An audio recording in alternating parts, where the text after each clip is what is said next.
I sat in the front row of the International Medical Research Conference in Geneva, my hands clasped tightly in my lap, trying to calm my racing heart. The auditorium was packed with the world's leading scientists, researchers, and medical professionals. 5,000 people, all here to witness groundbreaking presentations. Professor Holden, my mentor, was about to take the stage. He'd told me this morning that he was presenting collaborative findings from our lab. I'd assumed he meant the malaria vaccine project, the one the whole team had worked on. Then the lights dimmed. His face appeared on the massive screen behind the podium. The title slide loaded, and my blood turned to ice. Novel Molecular Imaging Patterns in Early Cancer Detection, a Revolutionary Diagnostic Approach. That was my research. My discovery. The work I'd spent 18 months perfecting, the anomaly I'd chased when everyone else said I was wasting time. I leaned forward in my seat, certain I'd misread it. But no, there it was. My methodology. My data. My conclusions. With his name as the sole principal investigator. That's my paper, I whispered to myself, my voice barely audible over the opening music. The colleague sitting next to me glanced over but said nothing. Professor Holden began speaking, his voice confident and warm, explaining the research process exactly as I described it to him months ago. My hands started shaking. I gripped the armrests of my seat, listening to him present my work, the late nights in the lab, the failed experiments I'd learned from, the breakthrough moment when I'd finally identified the pattern in the molecular imaging that no one else had seen. He spoke about it like he'd been there. Like he'd done the work. Like I didn't exist. This discovery represents a fundamental shift in how we can detect certain cancers at their earliest, most treatable stages, he said, his voice carrying perfectly through the sound system. My team and I have been working tirelessly on this project. My team. Not Dr. Deborah Lee made this discovery. Not my postdoctoral researcher identified this pattern. Just my team, as if I was an interchangeable lab assistant who'd maybe pipette some samples. The presentation continued for 20 minutes. Every slide was mine. Every graph, every data point, every conclusion. He'd taken my draft, the one I'd sent him for feedback 3 months ago, and turned it into his own triumph. When he finished, the audience erupted in applause. Standing ovation. Camera flashes. Colleagues rushing to congratulate him. I sat frozen in my seat, unable to move, unable to process what had just happened. Professor Holden caught my eye as he left the stage. And he smiled. Actually smiled at me, like we were sharing some private joke.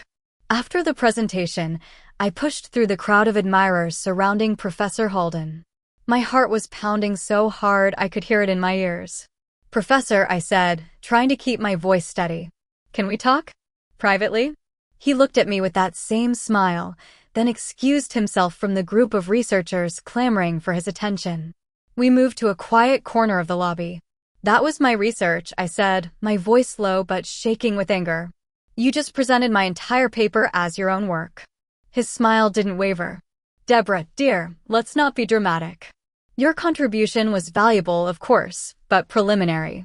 I took your initial observations and developed them into something publication-worthy. I simply finished what you started. Finished? I stared at him in disbelief. I gave you a complete draft. A finished paper. For feedback. And I gave you feedback, he said calmly. My feedback was that it needed significant refinement, a more sophisticated analytical approach, and my name on it to be taken seriously by the scientific community. You stole my work, I said, my voice breaking. He leaned closer, his expression shifting from friendly to cold in an instant. Prove it, he whispered. You're a postdoc with no reputation. I'm Professor Harold Holden, with 30 years of publications and 3 research institutes that bear my name. Who do you think they'll believe? I couldn't sleep that night in my hotel room. I kept replaying the presentation in my mind, trying to understand how this had happened. How had I been so naive? 6 months earlier, I'd been working late in the lab, again, analyzing molecular imaging data from cancer tissue samples. It was tedious work that most researchers found boring. But I'd noticed something strange, a recurring pattern in the cellular structures of early-stage tumors that wasn't present in later stages or in healthy tissue. At first, I'd thought it was a glitch in the imaging software. But after running dozens of tests, using different equipment and different tissue samples, the pattern persisted. It was real. And it was significant. If this pattern could be reliably identified, it meant we could detect certain cancers months, maybe even years, earlier than current methods allowed. When I'd first mentioned it to Professor Halden, he'd been dismissive. "You're chasing shadows, Deborah. Focus on the malaria vaccine project. That's where the funding is." But I couldn't let it go. I'd used my own time, working nights and weekends, to investigate further. My roommate had complained about never seeing me anymore. My friends had stopped inviting me out because I always said no. But the research was everything. It was the kind of discovery that could save lives. Change medicine. Make a real difference. The breakthrough had come on a Friday night at 2 a.m. I'd been alone in the lab for hours, running one more comparison analysis. And suddenly, there it was, clear, undeniable proof. The molecular pattern was consistent across every early-stage sample and absent in every late-stage or healthy sample. I'd actually screamed with excitement, startling the security guard doing his rounds. I'd immediately documented everything, the methodology, the results, the implications. Then I'd written it up as a formal paper. It had taken me 3 weeks of careful writing and revision. I'd sent the draft to Professor Halden with a note. "Professor, I know you said this was a waste of time, but I think you'll want to see these results. This could be groundbreaking. I'm ready to submit for publication and would appreciate your feedback as my supervisor." He'd responded the next day, "Very interesting, Deborah. This needs refinement before publication. Let's work on it together. Don't submit anything yet. We need to ensure the methodology is bulletproof." This could be major. I'd been thrilled. Having Professor Halden's support meant everything. He had connections, influence, and the credibility to get this research the attention it deserved. So I'd waited. I'd sent him follow-up emails asking about next steps. He'd replied vaguely, "Still reviewing.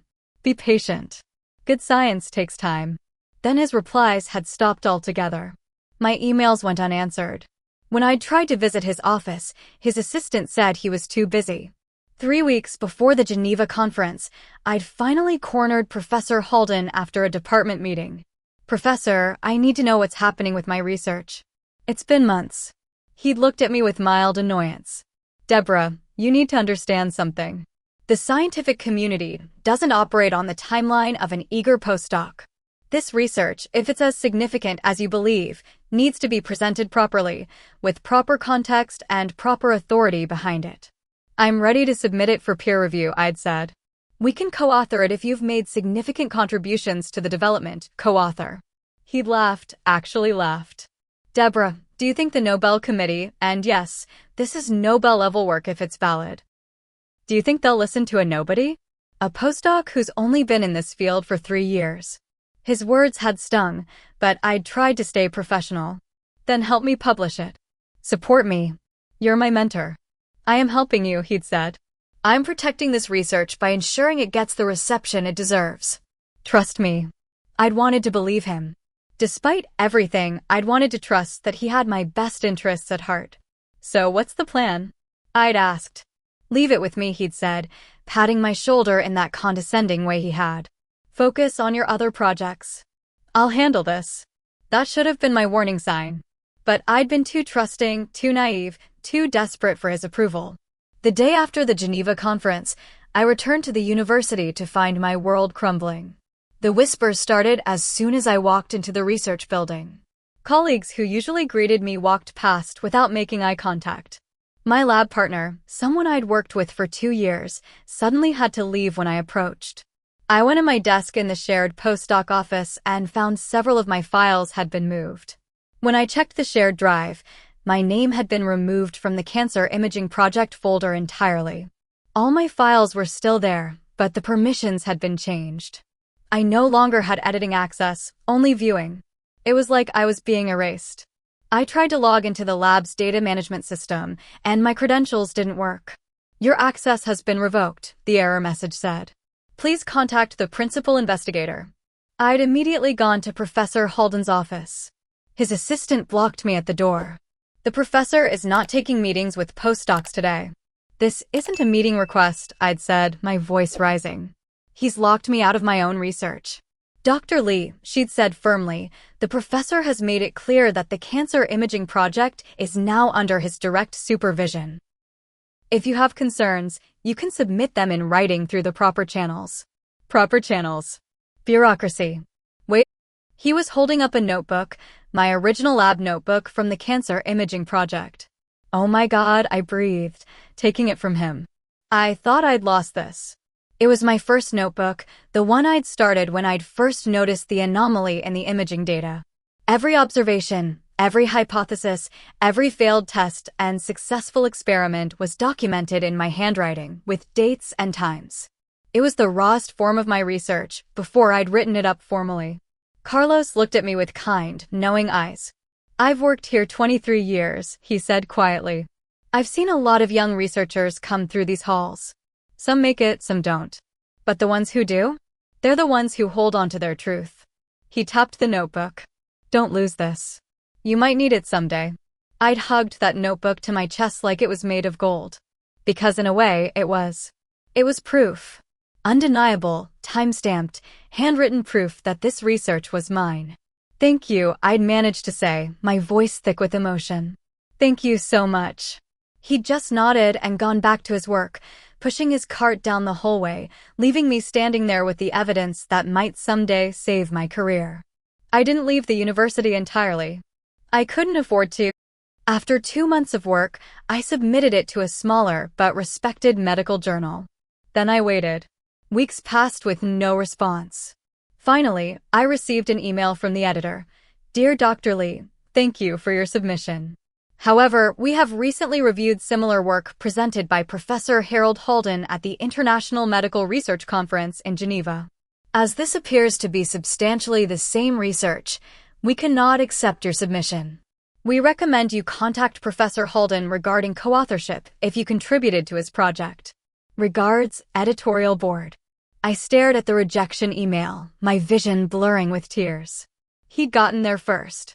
He'd established himself as the originator of this research, and now no one would believe that I'd done the work. But I refused to give up. Over the next few months, I meticulously compiled my evidence. I gathered every email I'd sent Professor Halden about the research. I collected my lab access records from the university's security system, showing that I'd been in the lab on specific dates and times when the critical experiments were conducted. I pulled my computer's commit history, proving when I'd created each analysis file and written each section of the original draft. I assembled the timeline, my first observations, my experimental notes, my draft paper submitted to Professor Halden, and then his conference presentation months later. The pattern was clear. I'd done the work, he'd stolen it. I stored everything on multiple encrypted drives and in secure cloud storage. If I was going down, I was going down with evidence. Then, 8 months after the Geneva conference, the news broke. Professor Halden's research had been nominated for consideration at the Nobel Prize Symposium for Medicine in Stockholm. His face was on magazine covers. Science journals published lengthy profiles about his groundbreaking discovery. The university threw a celebration dinner in his honor. I watched it all from a distance, feeling like I was in some kind of nightmare I couldn't wake up from. This was supposed to be my moment. This research was supposed to launch my career, to prove that all those years of sacrifice and dedication meant something. Instead, I was watching someone else receive the recognition for work I'd done. Then something unexpected happened. I received an email from an address I didn't recognize. Dr. Lee, my name is Dr. Anthony Bradford, and I work on the International Review Committee for the Nobel Symposium. I've been reviewing Professor Halden's submitted materials, and something doesn't quite add up in the methodology timeline. I've also spoken with colleagues who attended his Geneva presentation and noticed some discrepancies in his explanations of the technical processes. I understand you worked in his lab during the relevant period. Would you be willing to speak with me confidentially? This is not an official inquiry yet, but I believe in due diligence. Best regards, AB, my hands were shaking so badly I could barely type a response. Someone had noticed. Someone was asking questions. I wrote back immediately, carefully and professionally. Dr. Bradford, thank you for reaching out. I would be very willing to discuss this matter with you. I have extensive documentation regarding this research project. When would be convenient for you to talk? Sincerely, Dr. Deborah Lee. We spoke the next day, a tower video call where I showed him everything. My original notebook, my lab access records, my emails, my computer files with timestamps, my draft submission to Professor Halden. Dr. Bradford's expression grew more serious with each piece of evidence. This is substantial, he said finally. Dr. Lee, I need to be honest with you. What you're alleging is extremely serious. If it's true, it would be career-ending for Professor Halden and deeply embarrassing for everyone who celebrated his work. I know, I said quietly. That's why I've been so careful. I'm not trying to destroy anyone's career. I just want the truth to be told. This is my research, my discovery, and it's not right that he's receiving recognition for it. Dr. Bradford nodded slowly. The symposium is in 6 weeks. Professor Halden has been invited as a distinguished presenter. The committee will be there, along with Nobel laureates, international media, and representatives from major research institutions worldwide. I know, I said again. I'd seen the announcements, watched the promotional videos, felt my heart break a little more with each accolade he received. I'd like you to attend, Dr. Bradford said. Off the record, as a guest. The committee will review your evidence privately before the symposium. If we determine there's merit to your claims, and from what you've shown me, there clearly is, we may need to address this publicly. My heart started racing. Publicly? How? I can't share details yet, he said. But Deborah, if your evidence holds up under scrutiny, and I believe it will, the truth needs to come out. The scientific community needs to know. Are you prepared for that? Was I prepared? I'd spent months being silenced, erased, gaslit. I'd watched my career nearly crumble while Professor Halden was celebrated as a genius. Was I prepared to stand up in front of the entire scientific world and call him out? Yes, I said firmly. I'm ready. The Nobel Symposium was being held in Stockholm at the Grand Hall of the Swedish Academy. I'd never been to Sweden before, had never imagined I'd attend such a prestigious event. I'd borrowed a dress from my roommate, a simple black number that was slightly too big for me, but looked professional enough. My shoes were old, scuffed at the toes, but I'd polished them as best I could. The flight was long, and I'd barely slept.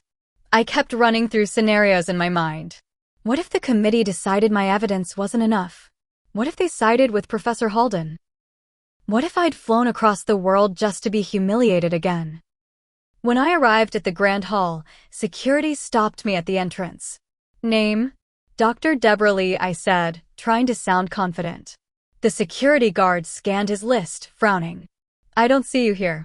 My stomach dropped. Had they changed their minds? Had this been some kind of mistake? Then I heard a voice. She's with me. Dr. Bradford appeared, showing his credentials. Dr. Lee is a guest of the review committee. Front row seating. The security guard looked skeptical but stepped aside.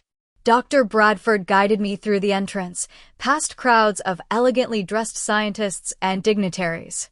You'll want to see this up close, he whispered as we approached the auditorium. Front row, directly across from where Professor Halden will be sitting. My heart was pounding so hard I thought everyone could hear it. The grand hall was breathtaking. Crystal chandeliers hung from a ceiling painted with classical frescoes. Gold accents gleamed on every wall. 500 of the world's most distinguished scientists filled the seats, their voices creating a sophisticated murmur of anticipation. I took my seat in the front row, feeling completely out of place in my borrowed dress and old shoes. Around me, people wore designer suits and elegant gowns. I saw Nobel laureates I'd only read about in textbooks, researchers whose work had changed medicine, the heads of major pharmaceutical companies and research institutes. And then I saw Professor Halden. He entered from a side door, surrounded by admirers, shaking hands and accepting congratulations. He wore an expensive tuxedo, his silver hair perfectly styled, his smile broad and confident. He looked like exactly what he was, a man at the pinnacle of his career, celebrated by everyone who mattered. Then his eyes swept across the front row and landed on me. His smile faltered for just a second. Confusion, then recognition, then something that might have been fear flickered across his face. But he recovered quickly, that practiced charm returning as he took his seat across the aisle from me. The lights dimmed.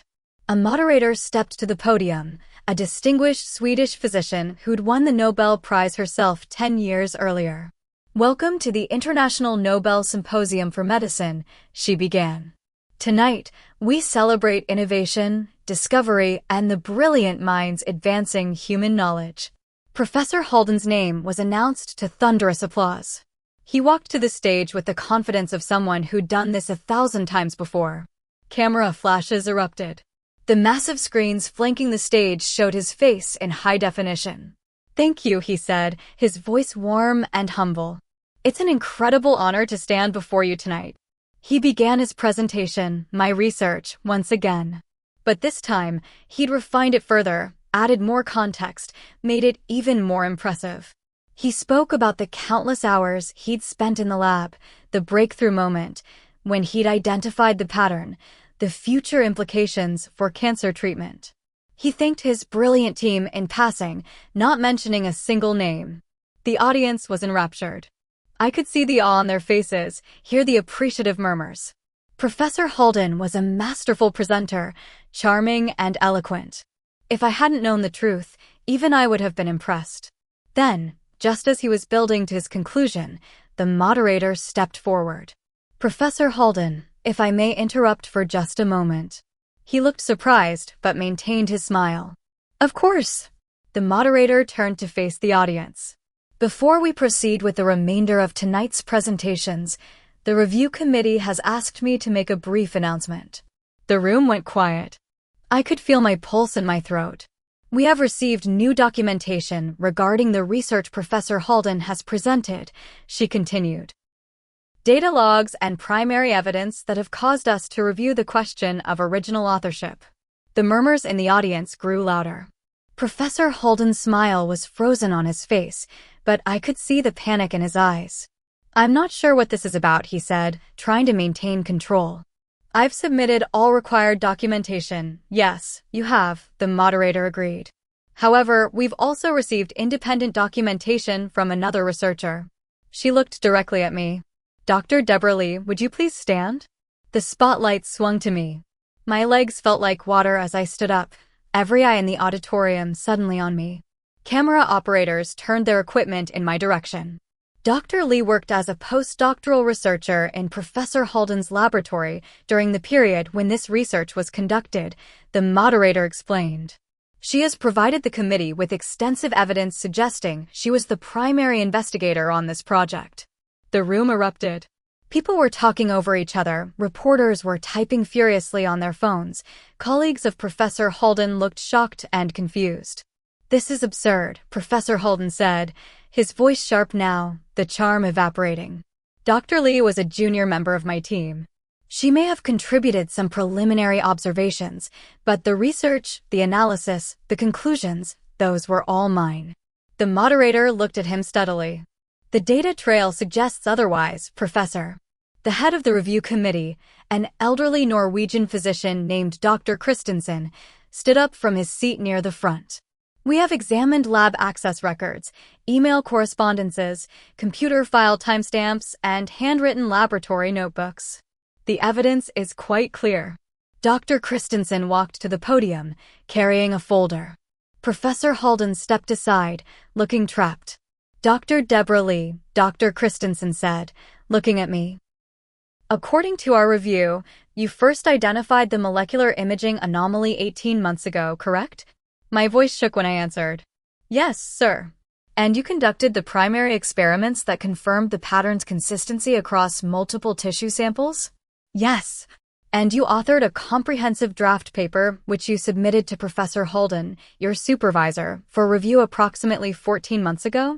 "Yes," I said again, stronger this time. Dr. Christensen opened the folder and pulled out several pages. These are excerpts from your original draft. He looked at Professor Holden. Professor, these passages are virtually identical to what you presented in Geneva and again tonight. Word for word in many cases. The room was completely silent now. Every phone was pointed at the stage, recording every moment. I'd like to project something for the audience, Dr. Christensen said. A technician worked on the controls, and suddenly the massive screens showed a side-by-side comparison. On the left, a page from my original draft with the date stamp clearly visible. On the right, a slide from Professor Holden's Geneva presentation. They were identical. The methodology section, displayed on the screens next, showed the same thing. My draft, dated 14 months ago. His presentation, dated 9 months ago. Same words. Same phrases. Same analysis. This is circumstantial, Professor Holden started to say. We also have Dr. Lee's original laboratory notebook, Dr. Christensen continued, holding up my battered notebook, the one Carlos had saved for me, with handwritten entries dating back 20 months. Every observation, every test, every failed experiment and successful one, documented in real time. I watched Professor Holden's face cycle through emotions, shock, anger, fear, calculation. He was trying to find a way out, trying to formulate an explanation that would save him. But there wasn't one. Would you like to respond, Professor? Dr. Christensen asked. Professor Holden opened his mouth, then closed it. When he finally spoke, his voice had lost all its confidence. There must be some misunderstanding. Dr. Lee was part of my research team. Of course her work contributed to the project. She wasn't part of your team, Dr. Christensen interrupted firmly. She was the primary investigator who made the discovery. You were her supervisor, who received her draft for review and then presented it as your own work. The room erupted in gasps and exclamations. This wasn't just a dispute about credit. This was academic theft, and everyone knew it. Dr. Lee, the moderator said, turning to me. The committee would like to invite you to address the symposium, if you're willing. My legs were shaking as I walked toward the stage. Professor Holden stood frozen at the podium, looking smaller somehow diminished. I stopped a few feet from him, and our eyes met. For just a second, I saw genuine fear in his face. Then I turned to face the audience. 500 of the world's leading scientists. All the people who'd celebrated him. All the prestige and power of the scientific establishment. Looking at me. My name is Dr. Deborah Lee, I began, my voice steadier than I'd expected. And I want to tell you about a pattern I discovered 18 months ago. I spoke for 20 minutes. I described the long nights in the lab, the moment of discovery, the careful documentation and analysis. I explained how I'd trusted my mentor, how I'd sent him my completed research for feedback, and how he'd stolen it. I didn't raise my voice or get emotional. I just stated the facts, backed by the evidence now displayed on the screens behind me. Science is supposed to be about truth, I said, my voice clear and strong now. About discovery and advancement of knowledge. It's supposed to honor the people who do the work, who make the sacrifices, who spend years chasing answers in the dark. I glanced at Professor Holden, who stood off to the side, looking defeated. But sometimes, science becomes about ego instead of truth. About power instead of progress. About who gets credit rather than who did the work. I turned back to the audience. I'm not here tonight asking for recognition or awards. I'm here because the truth matters. Discovery doesn't belong to the person with the biggest reputation or the most connections. It belongs to honesty. To integrity. I paused, looking directly at Professor Holden. Even when honesty is inconvenient. The room was silent for a long moment. Then someone started clapping. Then another person. Within seconds, the entire auditorium was on its feet, applauding. Not politely, enthusiastically, with the kind of approval that told me they understood, they believed me, they were on my side. The screens behind me continued cycling through evidence, my notebook entries, my emails, my draft paper, all time-stamped and verified. My lab access records showing me in the facility at 2 a.m. on the night of the breakthrough. My computer files with creation dates that proved I'd written the analysis months before Professor Holden's presentation. Professor Holden tried to speak. This is all taken out of context, but Dr. Christensen cut him off. Professor Holden, the review committee will need to conduct a formal inquiry into these matters. Until that inquiry is complete, I'm afraid we must suspend your invitation to present at this symposium. Gasps rippled through the audience. 2 security personnel appeared at the side of the stage, standing discreetly but clearly ready to escort him if needed. You can't do this, Professor Holden said, his voice rising. I've dedicated my life to science. I've published hundreds of papers. I've mentored dozens of students. One postdoc's word against mine. It's not her word against yours, Dr. Christensen said firmly. It's her documented evidence against your unsubstantiated claims. There's a significant difference. Professor Holden looked around the room desperately, searching for support from colleagues, from friends, from anyone. But faces that had been warm with admiration minutes ago were now cold with judgment. He'd been exposed, and everyone knew it. He walked off the stage without another word, security following at a respectful distance. The room watched him go in stunned silence. I stood at the podium, still hardly believing this was real. That I'd actually done it. That the truth had finally come out. The symposium continued, but I barely registered the rest of the presentations. Afterward, I was surrounded by researchers and journalists, all wanting to know more, to shake my hand, to express their support. This happened to me 20 years ago, one elderly professor told me. I didn't have the courage to fight it. Thank you for standing up. A young graduate student, probably only a few years younger than me, squeezed my hand. You just gave me hope, she said, tears in her eyes. Dr. Bradford found me in the crowd. The committee is going to conduct a full investigation, he said. But based on what they've seen tonight, I think the outcome is pretty clear. Within hours, the story was everywhere. #academic theft was trending on social media. News outlets were covering it. Scientists were sharing their own stories of stolen research and taking credit. Professor Holden's university announced an immediate review of all his recent publications. Several co-authors requested their names be removed from papers they now suspected included stolen work. His resignation was announced 3 days later. The university that had celebrated him just months ago now issued a statement expressing deep concern and promising thorough investigation into allegations of academic misconduct. I should have felt triumphant, vindicated, but mostly I just felt tired and relieved. The weight I'd been carrying for months, the shame, the doubt, the fear. It was finally gone. My research was mine again. My name was attached to it where it belonged. The truth had won.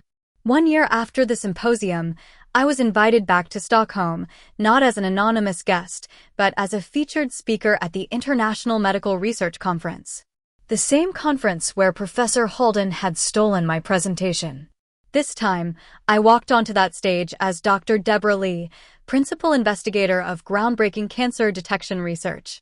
I wore a dress I'd bought specifically for this occasion and shoes that weren't scuffed. I'd earned this. The auditorium was packed. I saw familiar faces in the crowd, researchers who'd watched the symposium drama unfold, journalists who'd covered the story, colleagues who'd supported me through everything. I stepped up to the podium and looked out at the audience. Last year I sat in a different audience and watched someone present my research as his own. I felt powerless, silenced, erased. I paused, letting that sink in. But I learned something important that day. I learned that the truth may be delayed, suppressed, or hidden, but it's never defeated. Not if you're willing to fight for it. The audience was completely silent, hanging on every word. Academic theft isn't rare. It happens more often than we'd like to admit. Young researchers, especially women and minorities, have their work stolen by people with more power, more connections, more credibility. And too often, they stay silent because speaking up seems impossible. I gripped the podium. But silence protects the wrong people.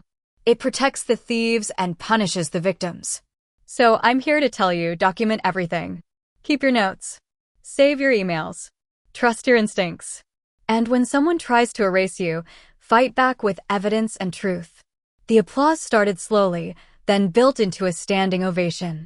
I saw tears on some faces, nodding heads, recognition from people who understood exactly what I was talking about. My research is now being used in clinical trials at 15 hospitals worldwide. I continued when the applause died down. Early detection rates have improved significantly. Lives are being saved. I smiled. That's what matters. Not who gets credit, but that the work reaches the people who need it. Thank you so much for watching.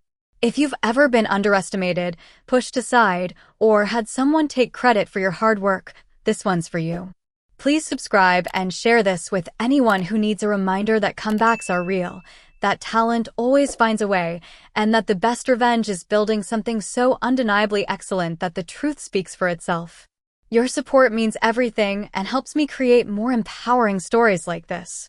Remember, they can steal your ideas, but they can never steal your ability to create new ones. Keep building. Keep fighting. Keep proving them wrong. Until next time.